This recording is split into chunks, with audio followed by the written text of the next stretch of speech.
but it feels like it's a lazy approach to a long-term conversation. We're very no bullshit. Mm. And I think that's lacking elsewhere. Yeah, the radar detector's going off a little bit. Welcome back to Generate Growth, the podcast where we probably chew your ear off far too much about e-com and things like that. Already wincing, so a great start. So how are you feeling today? Yeah, good. I've got my trip to chill me out a little bit. Sad, yeah. If you fancy it, jump on it. They are really good to me. Yeah, no, it's a really, really good product and it's so accessible. Well, I'm glad I applied you with that based on what we're going to be talking about this week. Yeah, because I need to pull myself off the ceiling a little bit. Yeah, I think I'm probably going to trigger you a little bit with this one. Yeah. So, everyone's a creative agency now. Yeah, have you noticed? It's everywhere. If you look on LinkedIn, everywhere. Everyone is a creative agency. They've all switched from performance-led agencies, data-backed agencies. It's almost as if agencies change their conversation based on whatever's happening within one platform. Have you noticed that? So let's rewind the clock a little bit.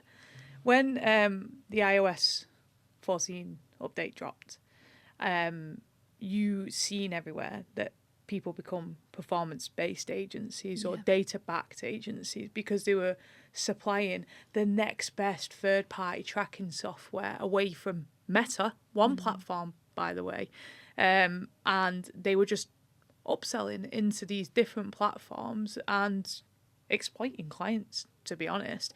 And obviously that comes with a churn and a burn, as does any bad service delivery. Yeah. Then Andromeda happened. And I was like, holy shit, where the fuck have all these creative agencies suddenly spawned from?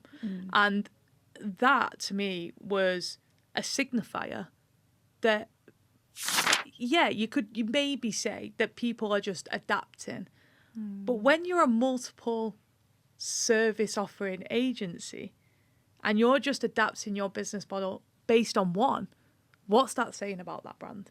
Well, everything else is getting left behind, right? Exactly. Like, they're just going, this is the next hot topic. Let's jump. Let's switch our strategy. Yeah. Let's switch the way that we're speaking. And the other platforms that we're providing, well, forget about it because we've just focused on one and we're going to lean into the sexy trend of the minute.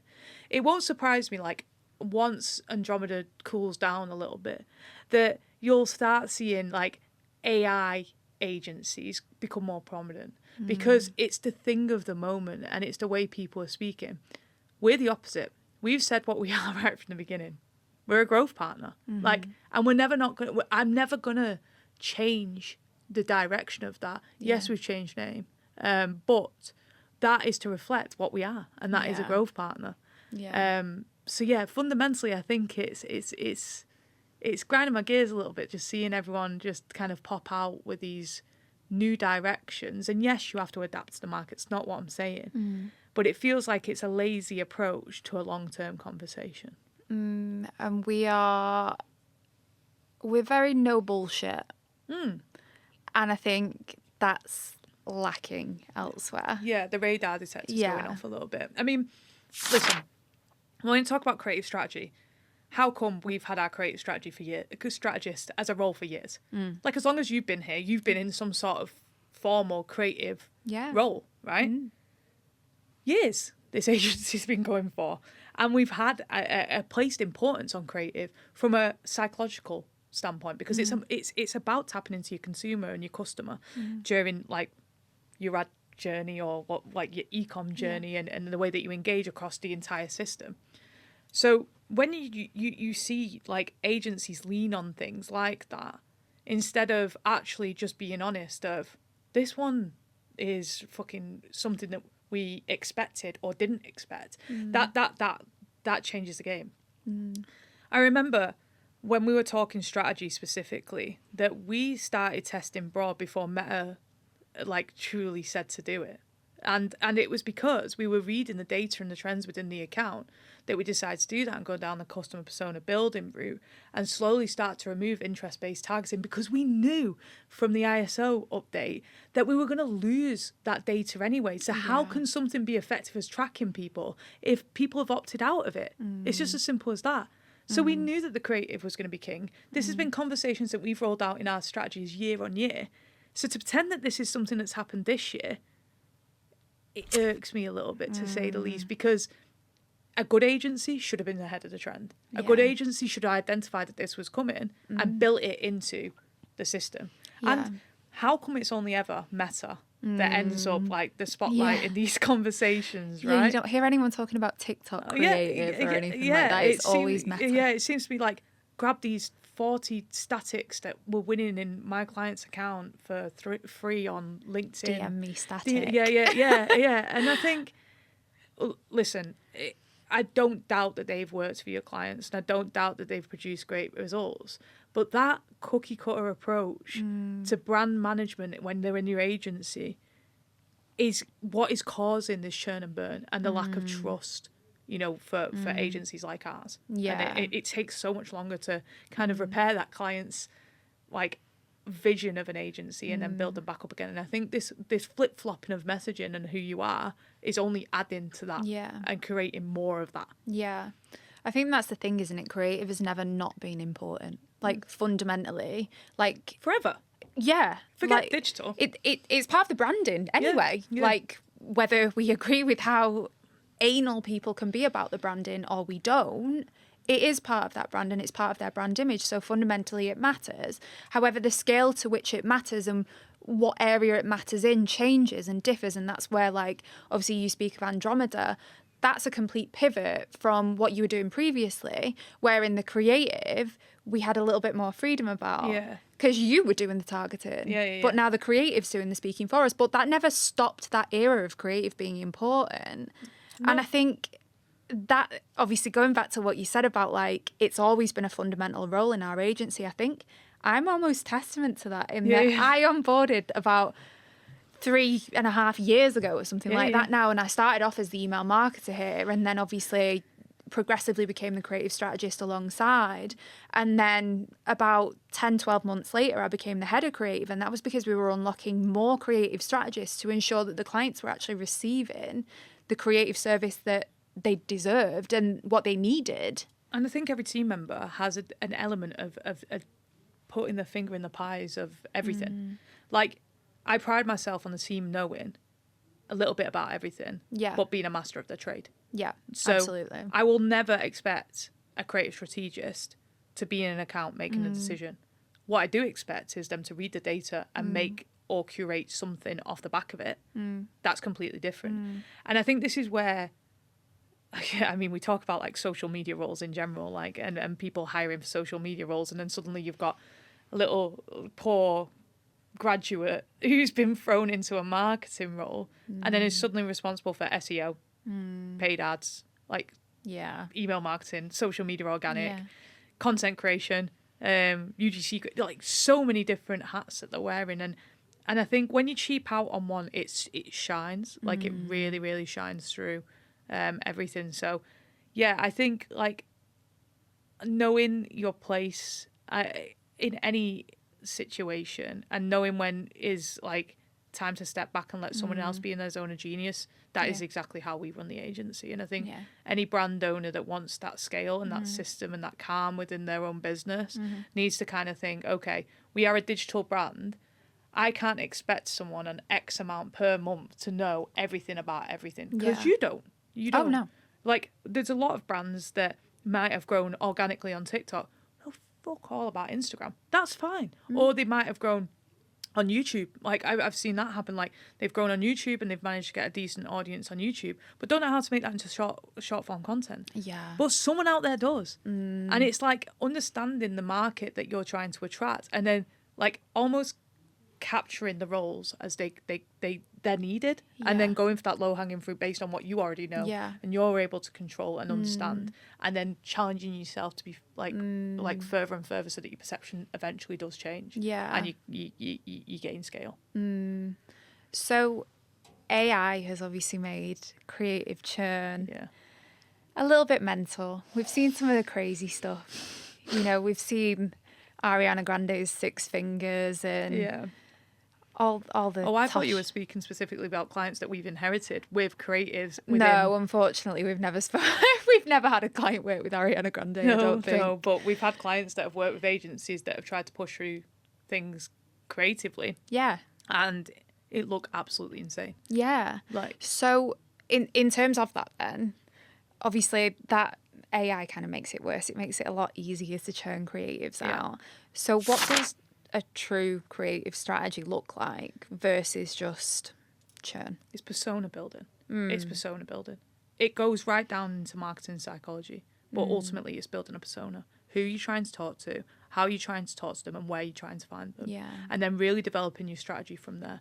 That's like the fundamental. If it was just like a cut, like rolls straight off my tongue, then obviously you add your element of branding, who you are, what you stand for. Are you a fun brand? Are you an elevated brand? Like, what are you as a brand, and where do you stand in the market? And fundamentally understanding where you stand in the market is so important. Like, if you're trying to be, an elevated version of a brand aimed towards Gen Zers that costs a little bit extra and maybe a little bit more premium, you're going to come up with the challenge of the market is completely different from maybe someone who's retired who has a bit of like, passive income. That specific audience has been squeezed, So I think like ultimately understanding where you are positioned in the market and who you're trying to speak to and making sure that those two things align. It doesn't matter if it's UGC, static, whatever platform, as long as you've got those fundamentals nailed, you're going to succeed. Yeah. And only when you've struggled to scale is when you've not like managed to overlap those two things. Do you think that's where things are going wrong then, in terms of we're a creative agency? Do you think it's a churn? Yeah, so I think like the creative agencies are great at creating a fuck ton of creatives. And whether that be they're upselling you into UGC content, or whether that be they're pushing a lot through AI so that they can create more and more and more, and they're just like feed the accounts as much as it can. No. It's a curated strategy based on what you're trying to achieve. I won't sit here and claim to be the agency that pushes the most creatives through the account, because it's not efficient, especially when you bring things in like performance-based metrics or budget. When you start to look at those things, actually what you need is very specific testing budget, and then the rest to be stabilized so that you have scalability in a predictable format built into your account. Yeah. And then of course you start to unlock scalability when you test and you find new things that work or resonate, and then you build up and up and up. Yeah. But unfortunately, I think it's funny enough, we've spoke about overconsumption at some point. Like the overconsumption or the overcreation of creatives is so funny, when actually what you need to do is really like a sign of a good creative strategy is sitting down and understanding your customer and who you are to that customer, and how you make the bridge between the two. Yeah, I think it kind of goes back to what we were saying that week as well, when we said about not giving people the ick. Yeah. Like fundamentally, if you're just churning out all these creatives and the messaging is really inauthentic, then the brand image kind of just dips with it anyway. Yeah. And then you're not building that long-term scalability for the client. Yeah. You just kind of... They've got a little bit of short-term growth maybe because you're putting loads of spend behind these. Yeah. And that's exactly what we've spoke about previously as well. Is like, we're here to make predictability. And what I pride myself in is knowing how much creative to test, knowing how much budget to spend, knowing what that client's forecast goal is, and getting it. Like, it's as simple as that, and making sure at the same time that the client is happy with the creative direction that we're taking. Because listen, no matter how big or small your brand is, you do care somewhat about your brand image and identity, and it would be very difficult if a creative agency come up to you and said, listen, you need to flip it all on its head. Like, we've literally, for example, if someone told me to do my logo in red, I'd be like, it's completely off brand, and I'd get aggy about it. But when those creative agencies just take that control. Also, on top of that, we're completely forgetting that our creative brief system is literally built to capture. Yeah, you can give yourself a little bit of a reward for that. But it's built to capture. And this was actually like Sheena, one of our creative strategists. She said that we're submitting briefs, but we're not giving rationale or reasoning behind why. Yeah. And when we did that, Like, when we just did that small change in the brief submission, we seen these creatives flip into something different. Like, something that actually drove what we were trying to achieve more. Because that can sometimes get stuck in an ad specialist or media buyer's head. And I think when we did that, that was a real big game changer for us. And then on top of that, we also have as a service that we're not just going to throw things into your account without your permission. You get to see what we're creating and why we're creating it. And then we provide that exact reason on why we've created the creative in that way. So you learn as a brand owner, like, okay, this is why we think a pink border works. Yeah. And this is our rationale behind that. And it's backed in this data point here.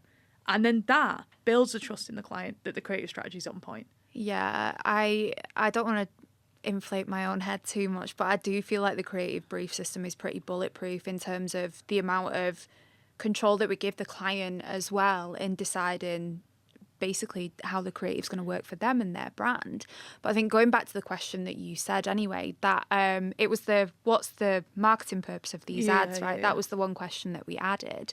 I think fundamentally without that, obviously, because I've been in the creative strategist role before, I was getting this brief of, I want X amount of images and I want them to focus on this offer. And it's like, okay, but who are you speaking to and what are you trying to do with the customer once you've kind of got them in the funnel? Do you want it to speak to them on email as well? Because obviously I was coming from that angle too. Like, I was also the email marketer.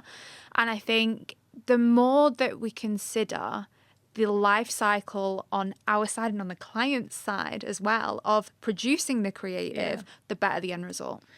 And let's not forget, if you've got shitty assets, what are you going to have?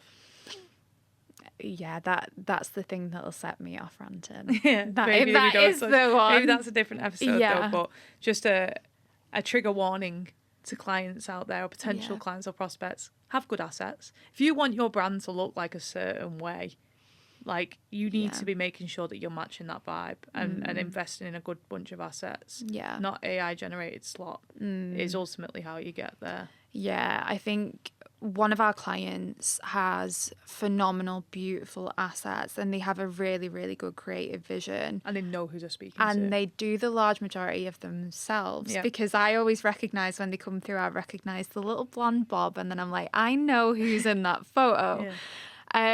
So it's so doable, like, to provide those assets as well. It is really, really doable. But fundamentally, they also have a really, really simple brand kit. So they give us those beautiful assets. We create some really nice little snappy headlines. We create our little USPs. You know, we really zhuzh up the creatives. But then we also, they actually are used as an example by other clients who on board and go, why do my creatives not look like this? And the answer is, well, fundamentally, one, your assets don't look like that. But two, you're getting too involved with how the creative looks.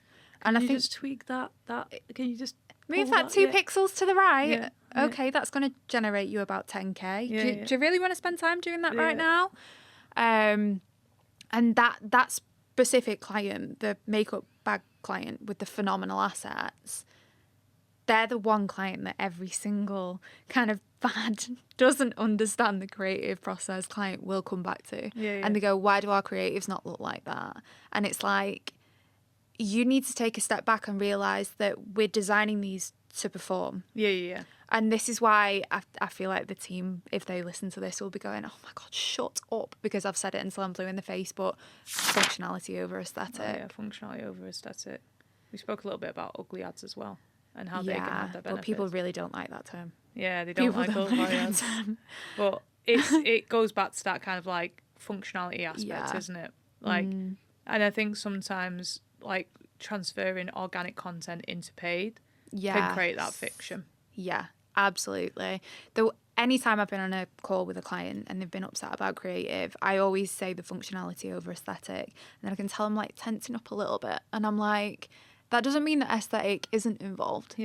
It's a tightrope. We are walking a tightrope right now of showing your brand image and portraying that effectively, but also that isn't what's going to convert. We need to ensure that we're doing all sorts of different things to drive that conversion. One, ensure there's enough information in the creative so that the algorithm can appropriately target the correct people. Two, ensure that we're using headlines that are appropriate to your brand image. Like, all these things are layered. it's all involved. Yeah, it's all layers. Yeah. And I think, you know, I think if I was a brand owner being out of it, because it sounds so complex even when we talk about it, it isn't like when we're building, because we've perfected our systems to get there. But because it sounds so convoluted and complex onto how we've got there, it can be such a turn off. And it's just very easy to say one platform's not working. I remember when we were really testing things like demand gen ads on Google, and we had to do an entire wealth of training with the team about how different Google creatives are versus Meta because of the way that they are placed. And I think those conversations are so interested to keep having them, and to really make your like we've got a responsibility as an agency to continue to educate our team and understand how to educate clients. So even if, you know, we're not the long-term partner, that they can go and move on and know what a good creative agency looks like, or what a good paid ads agent, whatever new thing is being rounded off within the agency space during this period. I agree. I'm glad you mentioned founder, because I kind of want to put my little founder hat on for a second. Say I'm a founder and I'm approaching, I'm like, do I take a freelancer? Do I do DIY? Do I do an agency? What should I be like listening out for from you to know that you are the no bullshit creative strategy agency, and you're not just kind of using those industry buzzwords to try and convert me as a client? Yeah, I think be very aware of AI. Yeah. And the reason, and I'm not an AI skeptic. I mean, I love AI. You know that I've read so many books on AI at this point, and I've geeked out on it, and I've got to a point where I'm really loving LMMs and just really unloading those into the agency and finding ways to keep people in the zones of geniuses. Yeah. But I think it comes at a price when creative testing is happening solely through AI. So yeah, number one, beware of AI. Like, I think a lot of people are jumping on that trend right now just to stand out, but actually it's just a sea of people saying the same thing. Number two, volume of creative that's needed, and upsells into potential UGC deals that you never realise comes with creative costs. I was speaking to a brand the other day, 8-figure brand, who have not even scratched the surface with TikTok yet, right? Doing amazing on Meta only. Can't have a Google account because of the regulations on there. So they were literally on one platform, and they're smashing it, right? Yeah. And we were talking specifically about TikTok and like UGC creators, content creators, influencer strategy, all that jazz. And they never realized how expensive it is. Like the licensing terms, how long you can hold on to a piece of footage for, what you can use a piece of footage for, when you can use a piece of footage. The creator has control completely over this. And I think beware in like that early initial instance of what you're signing up for in terms of a content strategy and like creative strategy, especially around UGC because of those licensing fees, because there is other options out there where you can get creative built for ads and at a one-off fee as well, which is something that we're looking to provide like quite soon within the agency. And then ignoring data is a huge one. If they're talking to you about how pretty everything's going to be the entire time, it's a red flag. Yeah. Like if they're showing you case studies of very, very pretty creatives that you think you can, you know, like replicate 100%, it's a red flag. Yeah. Those agencies that are grounded in the data as much as the creative, and it does feel balanced somewhat, and they understand how to speak to your target demo, they're the ones that you want to be paying attention to. Yeah. Okay, so in this little client role play that I'm doing, mind out the gutter. Got to that time. I'm sold so far. So in terms of like a creative pipeline then, if I am a client at 50k to 90k a month, what's that look like? It obviously depends on like the specific instances and spend. Yeah. What like how much your ads like how much your revenue is depending on your ads. Yeah, it's a huge one. So if you, I think it, and this is exactly what I'm saying. Really understanding your data will play benefit. If your revenue is 70 to 80% dependent on your ad strategy, not talking about email, I'm talking about one part of the growth system. You've got like such a big dependency that you have to be on top of those platforms. Yeah. You have to test. Yeah. You've got your hands tied a little bit. You need to be testing a little bit more. Now, of course, things come into it like stock. We've got a client that I would love to be able to test more and more angles because of how niche they are. And because of stock, you get restricted. So then knowing your inventory and stock levels and understanding your capabilities and what you want to be testing and how you want to be testing and how much budget you want to be putting around that. Again, really important decider in how much creative you should be testing or trying. And then I would say the final thing is like never underestimating a certain creative type just because you've got a prejudgment of it. I think a lot of clients love the idea of UGC because it can demonstrate the product. And I think a lot of clients love like certain elements of static when it tells stories and doesn't necessarily convert. So then when you have to build that into a strategy, you have to really look at the different dynamics of different creative types and building that in. And sometimes it's as simple as, a catalogue ad with a plain white background, retargeting the person right time. That's all the difference. So yeah, I think those are the main things I would say in terms of creative pipeline. It goes away from the creative and looking what you have in-house and then being able to scale like creatively from that point. Okay. One call close, I'd be sold. That's not something you hear every single day, is it? So obviously we've touched base a lot on creative so far. What about email, if we're bringing that into the conversation? And again, I apologise, I'm kind of throwing it out to you first. How should creative link to email? I think it depends. And I think I've said that I think that's how I've started every single answer to the question. Knowing what you're trying to achieve in email is fundamentally important. Are you trying to achieve conversions? Are you trying to achieve top of mind awareness? Are you trying to achieve brand identity? Like all of these things are valid in a structural setup for an e-com brand. But you're trying because say, for example, your average order value is between £20 to £30. You're going to get conversions a lot more quicker. But then if your lifetime value is low, then you want to be making sure that your email strategy is built up for that longevity. So your email content needs to be more like newsletter type almost to kind of like re-engage the customer somewhat to keep them in the engaged cycle of the brand. If you're a person or a brand that has an AOV of £500, it's completely different. Like your strategy completely changes because versus the £30 products where you can tap into someone's like quick thinking and like their cognitive bias of buy now, like the consideration cycle is so low, then you've got a completely different strategy. Your creative has to almost do the kind of like being like an earworm, if you like, and keeping that top of mind awareness. And your email might do the converting, because that might be a little bit more stronger, reminding people of specific products that they're specifically after. So I think like your creative can be anchored to email dependent on like the situation in that way. Yeah. And again, you won't be surprised that I'm talking about data when I'm talking about those things. Yeah, 100%, because that was going to be one of the things that I'd add, like the functionality over aesthetic argument. It's not just ads. It's not just your ad creatives, it's your email too.